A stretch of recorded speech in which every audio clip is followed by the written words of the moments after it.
ഞാൻ ഇന്ന് പോണത് ഞാൻ LKG തൊട്ട് 4ാം ക്ലാസ് വരെ പഠിച്ച സ്കൂളിലേക്കാണ്.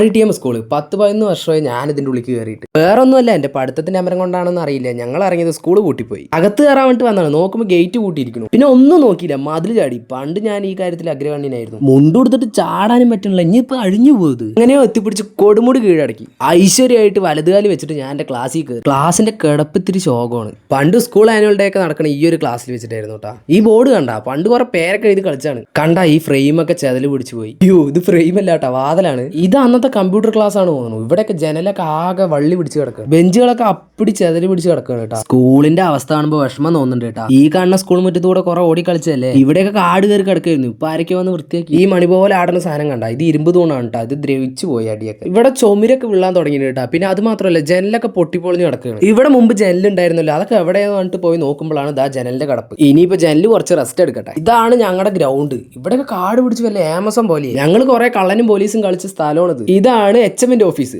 പഠിക്കുമ്പോൾ ഇടയ്ക്കിടയ്ക്ക് ഇങ്ങോട്ട് വരാറുണ്ട്. ഞാൻ വരികയല്ല, എന്റെ സ്വഭാവ ഗുണം കൊണ്ട് ടീച്ചർമാർ എന്നെ കൊണ്ടുവരും. ഇങ്ങോട്ട് ഇടയ്ക്കിടയ്ക്ക് വരുന്നോണ്ട് തന്നെ പാർവതി ടീച്ചർക്ക് ഇന്നും ഞങ്ങൾ എവിടെ കണ്ടാലും അറിയും. ഇവിടെ കാടൊക്കെ വെട്ടിത്തെളിച്ച് വൃത്തിയാക്കിയപ്പോൾ സ്കൂൾ കാണാൻ നല്ല ഭംഗിയുണ്ട്. പിന്നെ അവിടെ നിന്ന് ഇറങ്ങാൻ തോന്നിയില്ല, കുറച്ചു നേരം അവിടെ തന്നെ ഇരുന്നു. ഇനിയിപ്പോ വീട്ടിൽ പോകണം. ഇനിയിപ്പോ മതിൽ ചാടാനൊന്നും വയ്യ, നുഴഞ്ഞു കയറാം. എന്തൊരിതാ, നുഴഞ്ഞേറ്റോ കണ്ടിട്ട് പട്ടാളത്തിൽ എടുക്കാണ്ടിരുന്നാൽ മതി. അപ്പൊ ശരി, ബൈ ബൈ.